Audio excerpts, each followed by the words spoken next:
I had no idea what scoliosis was. I just thought there was some sort of deformity and he's going to have it for the rest of his life. Scoliosis is a curvature of the spine.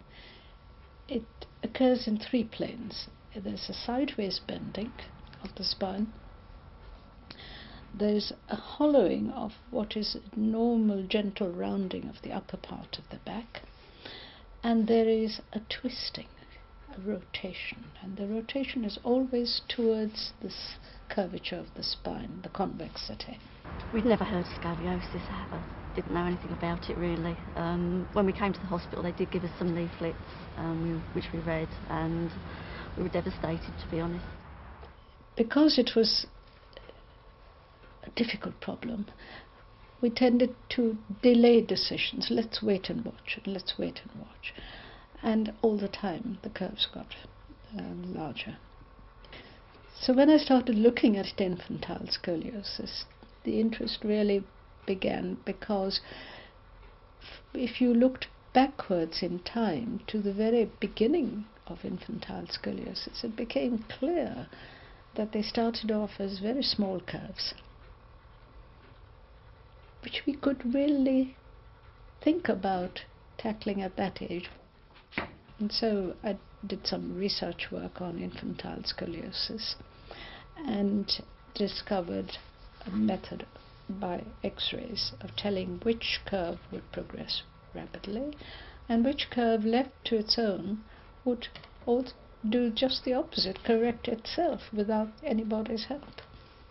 And that led then to the interest in using the child's growth to correct the scoliosis.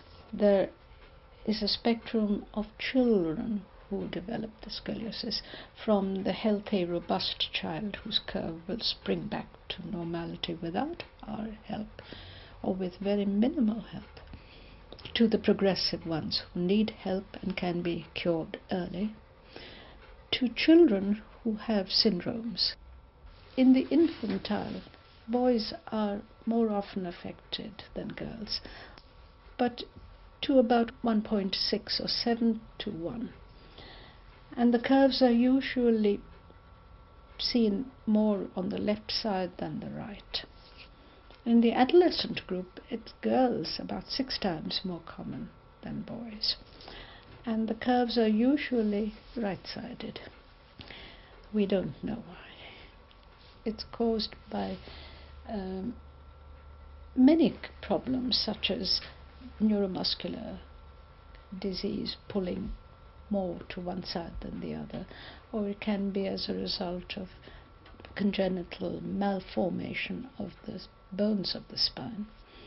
But there's a very large group where scoliosis is termed idiopathic, which really means basically we don't know why.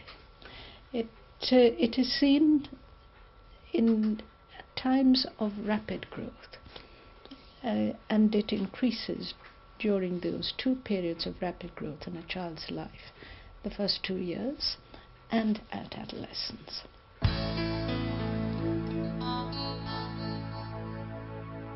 When Laura was born, it was an instinct at first that something wasn't quite right, a feeling I had.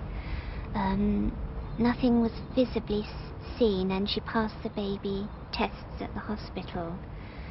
But as she developed and sat up, a small hunch showed over her shoulder blade. Mothers pick up a curve very early. They notice the baby lying in a C curve, or that the baby doesn't like lying on one side, or there is a bulge on one side of the baby's back.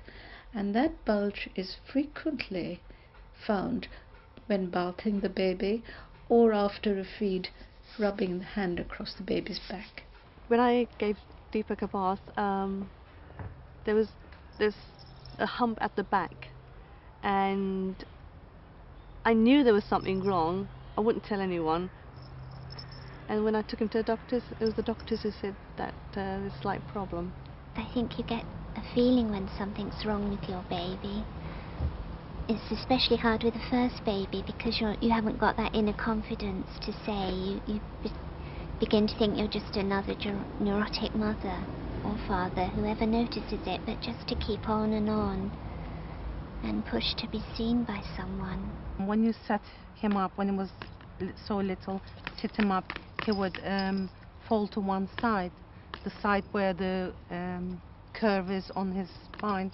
And I knew that there was something wrong, because having my daughter Gülçin having the same problem, I then took him to the GP and showed him where the problem was, that he didn't understand and he didn't seem to think that he had a problem. We first noticed scoliosis when, in fact, his father noticed it. They were very poor twins when they were first born, and they were in special care for a number of weeks for non-end complications, really, partly of being undernourished at the last part of the pregnancy.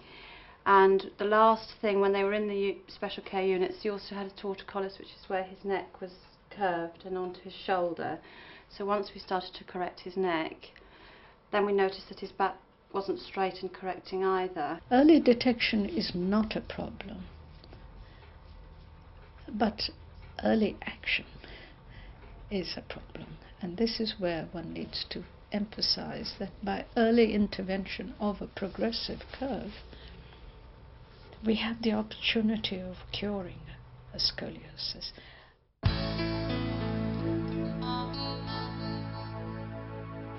And the first thing to do is to make a thorough examination of the baby.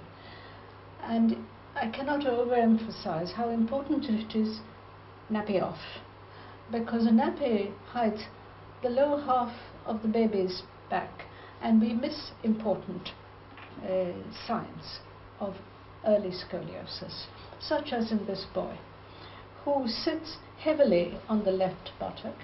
The right side of his pelvis is tilted upwards, and he has a curve in the lumbar spine here.